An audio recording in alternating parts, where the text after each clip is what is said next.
Rain fell in silver threads over the domed city of Valaren, each droplet hissing as it struck the heat-glass streets. The Empire had not seen rain in decades, not real rain, not the kind that smelled like soil and lightning. It was said to be an omen, a whisper of the forgotten world that had once birthed life. But to the Empress, it was a sign of intrusion, of something foreign trespassing into her perfectly ordered dominion. That night, under a trembling sky, the Empire learned that something had arrived, a man who did not kneel. They found him in the outer dunes beyond the plasma walls, wandering alone where no citizen would dare to tread. His ship was wrecked, half buried beneath sands turned to glass by its descent. When the patrol drones surrounded him, they reported confusion in their logs. He was unarmed. His suit was primitive, woven fibers and metal plates that didn't register in their archives. Yet when they attempted capture, 6 drones went dark before they could transmit distress signals. The remaining 2 returned, half melted, carrying an image burned into their cores. A man standing against the storm, eyes like burning iron, holding nothing but a length of twisted cable as if it were a blade. By dawn, the Empress herself had been awakened. She stood upon the viewing terrace of her spire, her face veiled in glass and silver. "Find him," she commanded her generals, voice soft but edged. "Alive. If he resists, bring what remains." That was all she said. But her council knew better. None defied her word. In Valaren, her word was law, her breath, prophecy. The man, whose name the Empire did not yet know, moved like a shadow through their deserts. Scouts called him a wraith, others a weapon. His tracks confused both drones and beasts.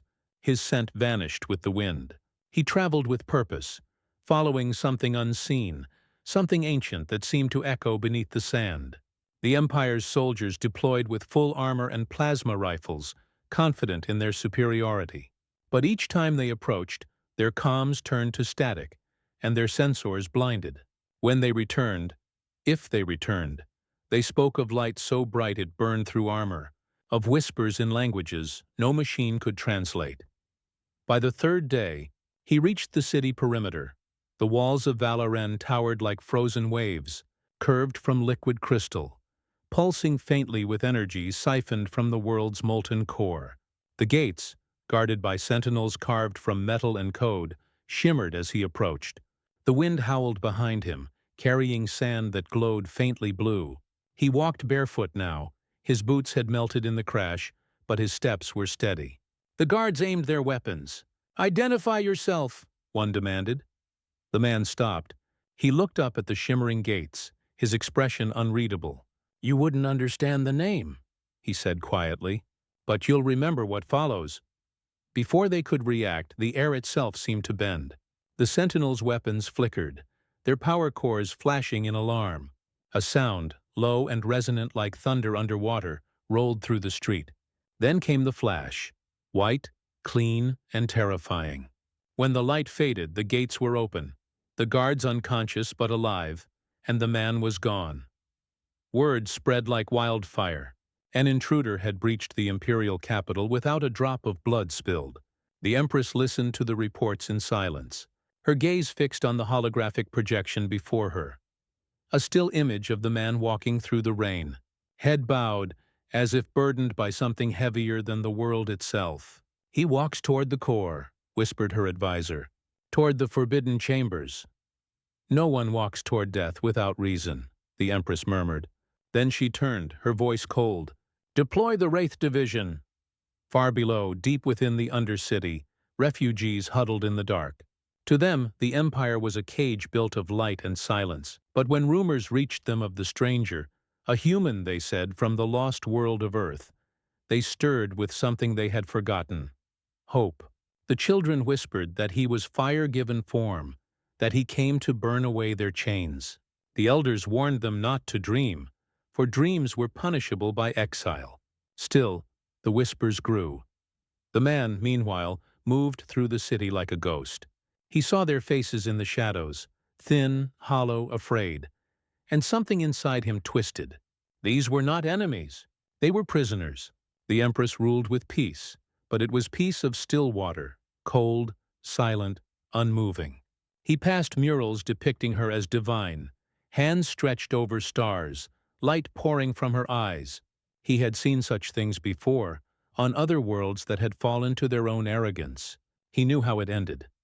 When he reached the core spire, the guards were already waiting. Dozens of soldiers, cloaked in silver armor, surrounded the plaza. The rain intensified, turning to sheets of liquid fire under the energy fields. The man stopped at the base of the stairs. A commander stepped forward, voice amplified by her helm. "You stand before the heart of the Empire. Surrender, and you will be shown mercy." He looked up, eyes meeting hers through the storm. "Mercy?" he said, almost laughing. "You don't even know what the word means." The commander raised her weapon. "Last warning." He closed his eyes, and for a moment the storm seemed to still. Then, without movement, without sound, the world bent. The guards staggered as if gravity itself had turned against them. Their rifles tore from their hands, metal shrieking as invisible force twisted them into knots. One by one, they dropped to their knees, unable to breathe, unable to fight. The commander gasped, clutching her chest, feeling something ancient and immense, pressing down upon her spirit. It wasn't anger, it was sorrow. When it ended, the man stood alone. The soldiers lay unconscious, untouched. He ascended the steps in silence. Inside, the core chamber pulsed with impossible energy. Rivers of light flowed through transparent conduits, converging around a floating orb the size of a human heart. The man approached slowly, hand outstretched. "Still alive," he whispered. "You're still here?" Behind him, the Empress appeared. She descended from her throne on wings of light, her robe trailing embers. Her eyes glowed with the fury of stars. "You desecrate my sanctum," she said. "You who come from the forgotten dust." He turned, and for the first time their gazes locked. The Empress froze, not from fear but recognition. His face bore the features of legends her ancestors had buried. "The same eyes, the same quiet defiance. Who are you?" she demanded. He smiled faintly. "I'm what your empire erased." Lightning cracked outside. The city trembled. The orb pulsed, as if responding to his voice. The Empress raised her hand, summoning the storm's power through her veins. "You will bow," she said. He didn't move. "I've bowed once," he said softly. "Never again." The light between them erupted, raw, violent, blinding. For a heartbeat the sky split open, and all of Valorem saw it. Two figures locked in radiance, one born of rule, one born of ruin. Then the power vanished. When the haze cleared, the core chamber was empty. Only the sound of rain remained. Far below, in the slums, the people looked up and whispered his name. They did not know who he was, but they knew what he meant. In the darkness of their chains, a spark had been lit, and the Empress, standing alone amid the wreckage of her sanctum, whispered too, but her voice trembled. "He's awake." The city of Valorem did not sleep that night. The storm hung over it like a living thing, alive with violet veins that slithered across the sky. People whispered of the light that had burst from the core spire, of the way the ground had shuddered, of the strange man who walked through plasma gates and vanished before the eyes of soldiers. The Empress had ordered silence, yet silence was impossible when the air itself hummed with change. In the Undercity, where the poor and forgotten huddled beneath leaking ceilings, the whispers turned to prayers. Some said he was a god from the outer void. Others claimed he was the ghost of Earth, come to reclaim what had been stolen. To the Empress he was neither.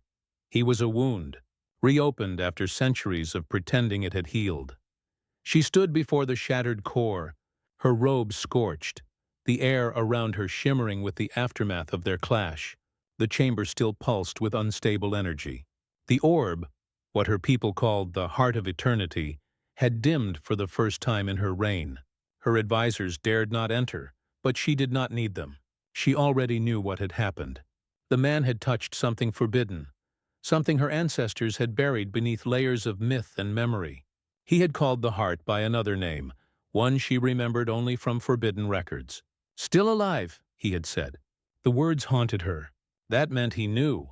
He knew the truth of what lay beneath her empire's perfection, the truth of what they had done to ensure their survival. In the days that followed, her forces scoured the city. They sealed the borders, deployed orbital sentinels, and unleashed the Wraith Division into the streets. Elites trained to hunt the impossible. Yet no matter how deep they searched, the man could not be found. He had vanished into the arteries of Valaran, into the maze of underbridges and steam vents where light rarely touched. But he had not gone far. He moved among the forgotten, tending to the wounded he found, sharing food from ration depots, teaching the hidden children to read words long erased from their systems. The people began to recognize him not as a threat, but as a promise. To them, he was the first to look at them and not see property. His name, when finally spoken, was Ashen. He had once been a soldier of the Terran vanguard, the last defenders of Earth before its silence. The Empress's ancestors had called them monsters, destroyers of balance, wielders of ancient power that could tear apart stars. But to Ashen, they had been something simpler: protectors. When the human colonies fell to war and the machines turned on their makers, he had watched entire worlds burn. He had been there when the Empress's great-grandmother's fleet descended upon the dying Earth, not to help, but to harvest. They had taken the core, humanity's last great creation, a living engine designed to heal the planet. They had turned it into their heart of eternity, and now it beat inside this city, enslaved to an empire that didn't remember where it came from. Ashen's memories came in fragments, flashes of blue light, the sound of voices long gone, a woman's face whispering, "Find the core, free it." He had been in cryosleep for centuries, drifting through space until fate, or perhaps something older, had thrown him down upon Valaran. He did not know why the core had called to him now, but he felt it in his bones. It wanted release, and the Empress, for all her pride, was just as bound to it as he was. On the fourth night, the Wraith Division found his trail. They cornered him in the rain-soaked alleys of the Undercity, their armor black as night, their blades crackling with plasma. "By decree of the Empress," their leader declared, "you are to surrender and submit to extraction." Ashen raised his hand slowly, his expression calm. The leader hesitated. His sensors flickered with static, readings spiking in impossible ways. "Identify your power source," he demanded. Ashen smiled faintly. "It's not power," he said. "It's memory." The wraiths lunged. Time seemed to fracture. Blades met air, then light, then nothing. When they regained their senses, their weapons were gone, and they were staring at themselves reflected in the water below, unable to move. Ashen walked past them, not a drop of rain touching him.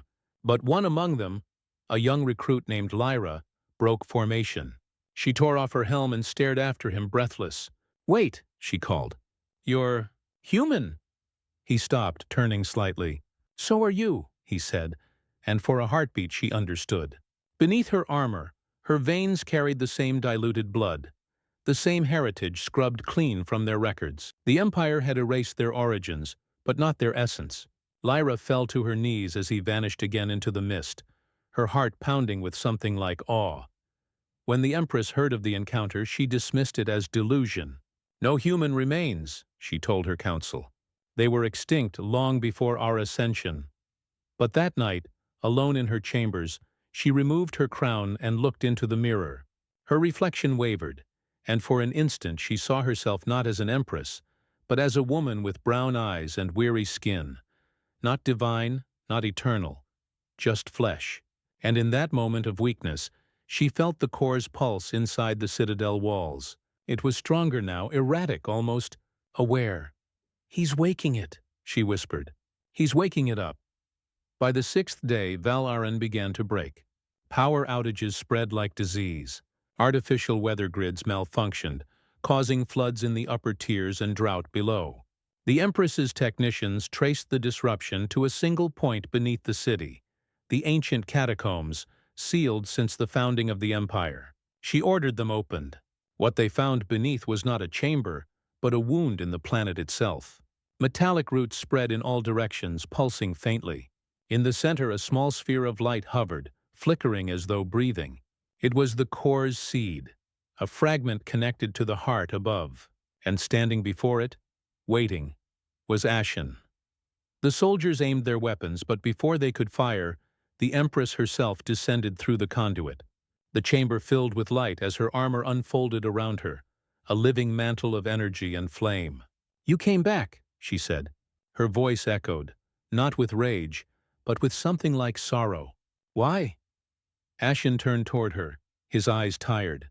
"Because I remember what you forgot," he said.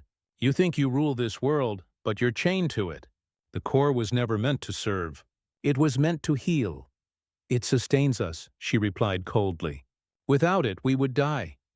And with it, you've forgotten what life is." For a long moment they stood in silence, the hum of the core filling the air. The Empress looked at him, truly looked, and saw the exhaustion, the grief. He wasn't her enemy. He was a remnant of a promise her ancestors had betrayed. "You can't free it," she whispered. "If you do, it will destroy everything." He stepped closer, rain dripping from his hands, even here beneath the earth. "No," he said, "it will destroy your lies." The Empress raised her hand, power gathering in her palm, bright and sharp. "Then so be it." The catacombs erupted in light. Energy cascaded from the core's seed, wrapping around them both, binding them in radiance. The walls melted into transparency, showing the entire city above. The people looked up as the ground trembled and the sky split open once again. Ashen and the Empress rose together, carried by the core's energy into the heavens. To the onlookers, it looked like war between gods. To the core, it was remembrance. They clashed amidst lightning and storm, their power shaking the towers. Ashen fought not to kill, but to awaken, to pierce the veil of control she had built around herself. The Empress struck with fury, but behind every strike was fear. Fear that he was right, that her entire world was a cage of her own making. When at last their strength faltered, they fell together onto the highest terrace of the spire, gasping in the rain. "You could have ruled," she whispered, trembling. "You could have had anything." "I had everything," he said softly. "And we destroyed it." The rain fell harder, washing away the ash and sparks between them. For a heartbeat, the Empress looked at him not as a threat, but as a mirror. And then the core's pulse spread across the city, brighter than any sun. The lights of Valoren flickered out. The sky turned white. When the light faded, the Empress lay unconscious, her crown shattered beside her. The core above the city was no longer contained. It floated freely, its glow gentle and warm. Ashen knelt beside her, his breath shallow. "You'll see," he murmured. "This world can live without your chains." Then he vanished into the dawn, leaving behind a city reborn in silence. The people emerged from their shelters, blinking against the soft new light. The heart no longer enslaved the world's energy. It shared it. Fields began to bloom where once there was dust. Water flowed pure for the first time in generations. And among the streets, the names spread like wind through fire. Ashen, the man who defied the Empress, the man who freed the core, the man who walked through storms and taught them to breathe again. High above, in the ruins of her spire, the Empress awoke. She rose unsteadily, gazing over the transformed city. For the first time in her reign, she saw her people smiling. They bowed not out of fear but gratitude, not to her, but to the one she had ordered captured. A strange peace filled her chest, painful and pure. "So this is freedom," she whispered. And somewhere beyond the horizon, beneath the endless rain, Ashen walked alone, toward whatever world still needed saving.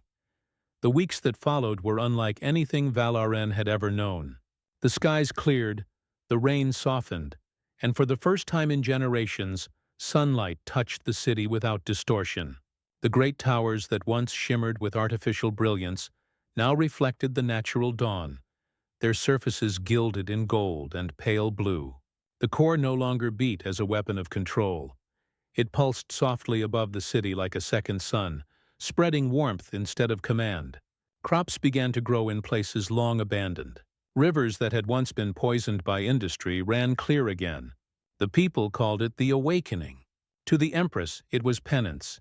She had not been seen in public since the day of the storm. Rumors swirled. Some said she was dead, others that she had fled into exile. But deep within the quiet ruins of her spire, she still lived. Her once magnificent throne room was dark now, its crystalline walls dim. She sat by the shattered core chamber, eyes fixed on the faint glow that seeped through the cracks. Her body bore no wounds, yet she felt broken in ways no healer could mend. The core no longer answered her. It had chosen him, and in choosing him, it had exposed the illusion she had built her life upon, that she was divine, born of light, destined to rule. Now she knew the truth. She was only human, and her ancestors' crimes pulsed through her veins like cold iron. Ashen, meanwhile, walked among the people. They no longer hid when they saw him. They reached for him, offered food, asked questions, told stories of the old world. He listened more than he spoke. He watched the children play in streets that had once been patrolled by drones, and though he smiled, there was a shadow in his gaze. He had seen too much to believe in peace so easily. He knew the silence that follows liberation, the uneasy quiet where old powers wait to rise again. Humanity's history had always been a cycle: creation, corruption, collapse. He feared this world might not escape it. Lyra found him again 2 weeks after the awakening. She had deserted the Wraith Division, stripped away her armor, and taken shelter among the people. When she saw him walking the marketplace, dressed in simple clothes and carrying a basket of fruit, she almost didn't recognize him. He looked ordinary. "You vanished," she said when she approached. "They thought you'd died." He glanced at her, a faint smile touching his lips. "Not yet," she hesitated. "The Empress, she's alive. The Council hides it, but I heard the medics talking. She doesn't rule anymore, but she's watching. I think she's waiting for you." Ashen's expression changed. Something quiet and unreadable. "She should rest," he said. "There's nothing left between us." Lyra shook her head. "You're wrong. There's everything left. You freed us, but she still carries what's broken. If you don't face her again, none of this will stay free." He sighed, setting the basket down. "Freedom doesn't need me," he said softly. "It needs them." He nodded toward the crowd. Farmers, builders, children laughing in the mud. "If I stay, they'll keep looking to me for answers." "That's not what I came for," Lyra frowned. "Then what did you come for?" Ashen looked to the sky where the core shimmered faintly behind drifting clouds. "To keep a promise." That night he left the city quietly, walking toward the mountains that cradled Valoren's horizon. But he wasn't alone for long. As he climbed the old paths, someone followed. He didn't turn. He already knew who it was. "You shouldn't be here," he said. The Empress stepped from the mist, dressed not in armor but in plain robes, her silver crown replaced by a simple band of cloth. Her hair, once woven with light, fell loose around her shoulders. "And yet here I am," she said quietly. "You left before I could thank you." "I didn't do it for you." "I know," she said. "That's why I had to find you." They walked together in silence, the sound of the wind between them. When they reached the summit, they could see all of Valoren spread below. No longer the cold empire of her making, but something new, fragile, and alive. The Empress folded her arms, staring at it as if seeing it for the first time. "I used to believe perfection was the highest mercy," she said. "That by removing pain, hunger, and fear, I could make us better than what we were. But all I did was strip away what made us human." Ashen studied her quietly. "You did what every ruler does," he said. "You mistook control for care." She turned to him, her eyes dim with regret. "Then teach me. If I can't rule, I can still learn." He looked away. "You don't need me to teach you how to be human. You already are." They sat together for a long time, saying nothing. The stars above them flickered, faint echoes of distant civilizations that might have once been human too. The Empress shivered in the cold, and Ashen wordlessly draped his cloak over her shoulders. "You're not what I expected," she said after a while. "When I first saw you, I thought you were death." "I was," he replied. "Once." "What changed?" He smiled faintly. "You did." Below them, the city lights began to shimmer again, not with the artificial glow of the old order, but with torches and lanterns lit by hand. Communities gathering, rebuilding, finding warmth in one another. The Empress watched them and tears filled her eyes. "They don't need me anymore," she whispered. "They never did," he said softly. "But they'll forgive you if you let them." She nodded slowly, then turned to him with quiet resolve. Will you stay? Help them rebuild? Ashen shook his head. There are other worlds still bound by the core's echoes. This was only one. The others will need someone to remind them what life feels like. Then take me with you, she said suddenly. If I can't undo what my ancestors did, I can at least help mend it. He studied her for a long moment, searching her face for deceit, and found none. You're not the Empress anymore, he said. You'd have to walk as one of them. I would rather walk as nothing than rule as something false. Ashen smiled, truly smiled, for the first time since the storm. Then let's walk. And so they left Valaren together at dawn, disappearing into the mist. The people woke to find their city empty of rulers but full of purpose. Lyra took command of the rebuilding, guiding the newly freed citizens with compassion instead of fear. The core, now hovering above the horizon, pulsed softly in rhythm with the planet's heart. The world began to heal. As Ashen and the woman who had once been Empress traveled beyond the city's borders, they found lands long untouched, valleys overgrown with luminous flora, ruins of ancient human outposts swallowed by time, seas that glowed faintly with bioluminescent life. Each step carried echoes of a forgotten age. The Empress walked in awe, seeing the world she had claimed to own but never truly known. It's beautiful, she whispered. It always was, Ashen said. We just stopped looking. They made camp beneath an arch of stone where old human writing still lingered, half erased by wind. She traced the letters with her fingers. Terra Novus, she read aloud. New Earth. Ashen nodded. The first colony before the fall. This is where it began. And where it ends? She asked. He shook his head. Where it begins again. For weeks they traveled, visiting remnants of lost stations and silent temples built by the first colonists. In some, machines still hummed faintly, maintaining forgotten gardens. In others, they found holographic records of humanity's last days, faces of those who had dreamed of rebuilding what war had stolen. The Empress wept at their words. They tried to save everything, she said, and we turned their salvation into a weapon. Ashen placed a hand on her shoulder. Then let's finish what they started. Their journey took them to the edge of the world, to a desert of glass and light where the core's pulse resonated strongest. Beneath the sand lay an ancient structure, circular and vast, half buried beneath centuries of silence. As they descended, the Empress felt the air vibrate with a familiar hum. Another core, she whispered. No, Ashen said. The first. The source. The chamber opened before them, filled with pillars of living light. In the center floated a crystalline heart, larger than any they had seen, its glow steady and pure. It pulsed once, and the entire desert responded like a heartbeat. The Empress fell to her knees, overwhelmed by its presence. It's alive! Ashen stepped forward, his hand trembling. It always was. Humanity built it to be more than a machine, to be a soul, to carry what we were into eternity. As they approached, the core reacted, threads of energy wrapping around them both. Visions flooded their minds. Earth before its fall, oceans blue and skies alive, children running through fields of grass, then fire, silence, and stars. When the vision faded, the core spoke, not in words but in feeling. Forgiveness. The Empress sobbed. We don't deserve it. Ashen looked at her gently. That's why it gives it anyway. He placed his hand upon the core, and for the first time in centuries, the source sang. A low, resonant sound that spread across the world like dawn breaking. Far away in Valaren, people looked up as the sky turned gold. The rivers glowed. The stars themselves seemed to hum in answer. And in that light, two figures stood hand in hand.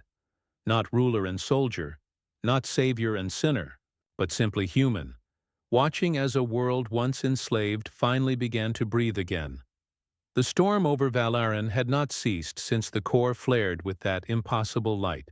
It raged now with new purpose. No longer mere weather, but something alive, something that pulsed with grief and fury. The people whispered that it was the sky itself mourning, and for the first time in living memory, the Empire trembled beneath forces it could not name. The Empress watched from her shattered sanctum, her eyes hollow, her heart split between rage and doubt. The intruder had vanished again, taking with him a shard of the core's energy, a piece of the Empire's very soul. She had ordered her Wraith division to scour every shadow, every ruin, every whisper of rebellion. But what she could not command was belief, and belief was spreading like wildfire through the people she thought she owned. He walked among them now, not as a conqueror, but as one of them. His name was spoken in secrecy, in reverence, in rebellion. Some called him the stranger, others the ghost from the ash, but those who had seen his eyes knew better. He carried an old pain, one born from the ashes of forgotten earth, and every act of mercy he gave to the broken was another wound reopened within himself. He did not come to lead them, yet they followed. He did not come to fight, yet they armed themselves. And when soldiers came to silence their whispers, they found the people already standing together, unafraid. Something had shifted in their souls. They had seen the impossible, and once seen, it could not be unseen. Deep in the industrial ruins beneath the eastern wall, the stranger knelt beside a dying power conduit, his hands moving with quiet precision. The air crackled as he repaired the old circuit, coaxing it to life with fragments of energy from the shard he carried. Around him, children watched wide-eyed as light bloomed for the first time in their quarter. "Why do you help us?" one of them asked, a small girl with eyes too old for her years. He looked at her, his face tired but kind. "Because someone once helped me," he said softly, "and because you deserve to remember what light feels like." The girl smiled, clutching his hand, and he almost smiled back. Almost. In the upper spire, the Empress gathered her council. Their faces were pale, their voices trembling. "Cities in the outer provinces are rioting," one said. "Factories have stopped production. The workers are walking out. They chant his name." Another added, "Even the military whispers it, my lady. Some of our soldiers refuse to fire on civilians. They call him the Savior." The Empress's jaw tightened. "Savior?" she repeated, her voice low. "You dare say that word in my presence?" The chamber fell silent. For a moment she stood still, her robes whispering against the marble, her expression unreadable. Then, in a voice barely above a breath, she said, "Bring me the seer." The seer was old, so old that most believed her immortal. She arrived shrouded in gray, her eyes milky but burning with strange awareness. The guards feared her. The Empress did not. "You know why I've called you," the Empress said. The seer inclined her head. "Because the world remembers what you tried to forget," she replied. "The blood you buried calls to its own." The Empress's hand clenched. "He is no god," she said. "He is an intruder." The seer smiled faintly. "You speak as if the two are different." "What does he want?" the Empress demanded. "The core?" The old woman shook her head. "He wants freedom, and he wants you to remember." The Empress stepped closer, fury flashing in her eyes. "Remember what?" The seer's voice softened to a whisper. "That you too were once human." That night the Empress could not sleep. She sat before her mirror, watching the reflection of her glowing eyes, the faint tracery of energy veins beneath her skin. She had not been born like this. None of them had. Her ancestors had grafted machine to flesh, bound soul to circuitry, all in the name of eternal dominion. They had purged emotion, memory, the ache of conscience. But beneath all that perfection, something still stirred. She pressed her palm to the glass, and for a fleeting moment she thought she saw a different reflection. A young woman, unaugmented, with tears on her cheeks. The memory vanished before she could grasp it. Far below, the stranger stood in the ruins of a forgotten cathedral, its spires broken and reclaimed by vines. Before him lay a wall carved with symbols, the old language of humankind. He traced the faded words with reverent fingers. "To rise again," it read, "to become more than the sum of our scars." He closed his eyes, feeling the hum of the core shard pulsing in his chest. It was not just power. It was memory, alive and yearning. Through it he saw flashes of the world before, the forests, the laughter, the wars, the endless ambition that had driven humanity to the stars.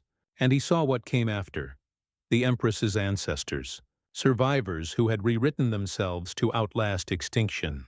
until they forgot what it meant to feel. The storm broke again, and he knew she was coming. When the Empress arrived at the cathedral, the air was heavy with energy. She stepped inside alone, her footsteps echoing. "You hide among ruins," she said, her voice low, almost sorrowful. "You think this place will protect you?" He turned, the light from the shard casting faint illumination across his face. "Not from you," he said. "But it reminds me what you're fighting against." She studied him in silence. The core's energy resonated faintly between them, like two halves of the same heartbeat. "You could have destroyed us," she said finally. "Why haven't you?" He hesitated, his gaze falling. "Because destruction's easy. Mercy isn't." For a moment she almost softened, but the mask of the ruler returned. "You think mercy will change them?" she asked bitterly. "My people only understand strength." He looked at her with quiet sadness. "Then show them the kind that heals." The words struck deeper than he intended. She turned away, her voice shaking. "You speak as though you know me." "I do," he said. "I've seen your kind before, rulers who thought they could perfect what was already human. It always ends the same." Her eyes burned brighter. "You know nothing of what I am." "You're wrong," he said softly. "I know exactly what you are. You're afraid." Lightning tore through the sky, and the cathedral shuddered as the storm intensified. The Empress lifted her hand, summoning the core's power through her veins. The shard in his chest responded instinctively, flaring to life. The air screamed between them, raw energy clashing, stone melting beneath their feet. "You brought this chaos," she shouted over the roar. "You infected my world with weakness. I reminded it what strength really means." He answered. Their power collided again, exploding outward in a burst of light that shattered the remaining glass. For a heartbeat, they were both suspended in that brilliance. Her face twisted in anger, his in sorrow, two beings bound by the same origin, divided only by what they had chosen to forget. When the storm calmed, the cathedral was gone. In its place was a crater of glass and light, pulsing faintly with life.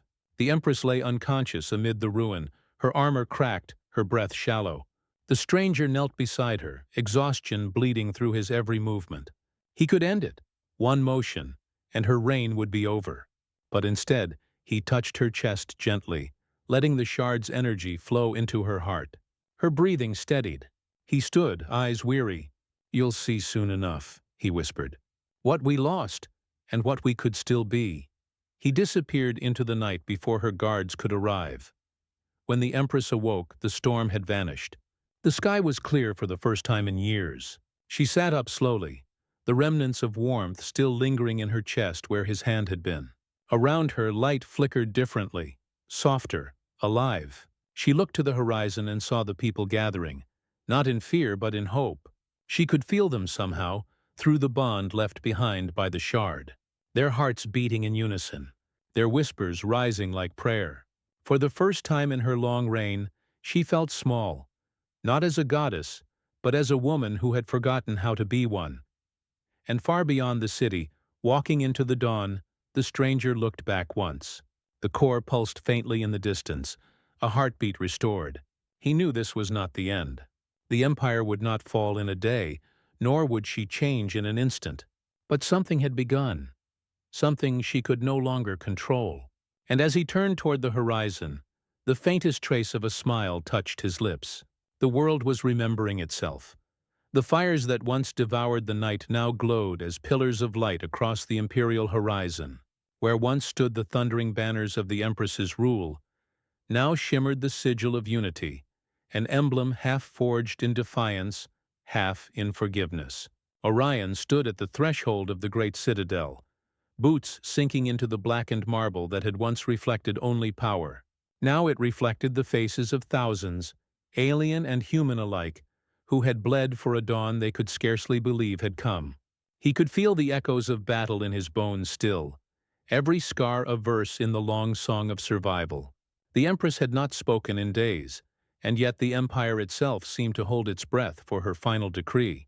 When she emerged, draped not in armor, but in the plain garb of her ancestors, silence swallowed the crowd whole. Her eyes, once burning with command, now carried the weary calm of someone who had seen the cost of eternity. She walked to Orion, unarmed, unguarded, her crown left behind on the steps. "You could have destroyed us," she said, her voice trembling between sorrow and awe. "You should have." Orion shook his head, his voice quiet, weathered like stone. "I didn't come to conquer. I came to end what conquest began." For a long moment, they simply stared at one another, emperor and enemy, human and alien, two survivors bound not by war, but by what it had taken from them. The Empress knelt, not in submission, but in acceptance. The crowd murmured in disbelief as she pressed her palm against the cracked floor, a sign of relinquishment older than the empire itself. "Then end it," she whispered. "End what I could not." Orion bent down, his hand covering hers. "No," he said softly, "we end it together." And for the first time in centuries, the capital's ancient bells tolled, not for war, not for death, but for rebirth. In the following days, the great halls of power were stripped of their gilded walls. The imperial throne, once a monument to vanity, was melted down, its metal recast into plows, bridges, and the frame of a new world. But not all accepted peace as easily as they spoke it. Across the broken fringes of the empire, remnants of the old guard rose in defiance, calling for vengeance, for purity, for the return of the age when fear ruled. Orion traveled from world to world, speaking not as a conqueror, but as a witness. He told them what he'd seen. The dying cries of soldiers who no longer remembered why they fought, the hollow eyes of children who grew up under banners they didn't understand. His words carried like a storm, soft but unstoppable, until even the hardened hearts began to falter. The Empress herself walked among her people side by side with those who had once cursed her name. Together they built fields where battlefields once stood, raised homes from the ashes of fortresses, and taught their children to speak in voices not born of command, but of kindness. One evening, as the twin suns of her homeworld sank beneath the silver plains, the Empress found Orion alone on the balcony of the rebuilt citadel. He was staring at the stars, the same stars that had guided him through countless battles. "You could leave now," she said. "Your people are waiting. Earth still remembers its lost sons."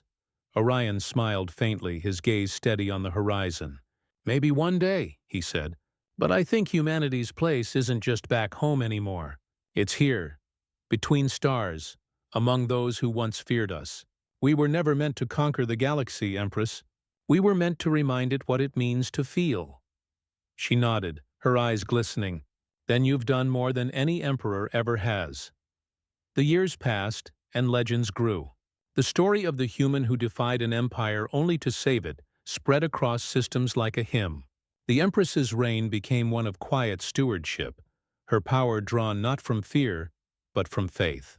Statues of Orion were raised not in marble, but in gardens, where roots would one day cover them, reminding all that even heroes must return to the earth. And though time softened the memory of battle, one truth endured: that compassion had achieved what conquest never could. When Orion finally departed, no one knew where he went. Some said he returned to Earth, others that he walked into the edge of the unknown to watch over new worlds being born. But every generation told the same story: that once, when the stars had turned cold, a human came bearing warmth enough to thaw an empire. Decades later, as the Empress lay upon her deathbed, she asked her attendants to leave her alone. She looked out at the skyline of her city, now green and alive, filled with laughter and song. "He said we would end it together," she murmured to the night. And we did. In her final moments, she saw him again, not as the warrior who had stormed her halls, but as the man who had shown her mercy. Orion, standing beneath a sky full of stars, smiling with that quiet fire that never dimmed. The Empress reached out her hand toward that vision, her last breath a whisper of peace.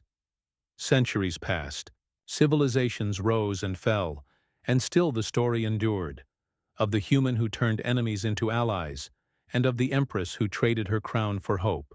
Scholars argued whether Orion ever truly existed, or if he was merely a symbol of something greater, the eternal defiance of compassion in a universe bent on cruelty. But those who walked the plains of the Empress's restored world swore they sometimes saw a figure at dusk, standing where the twin suns met the horizon. A man in old armor watching the stars, guarding them still. They called him the Savior, not because he conquered, but because he chose not to.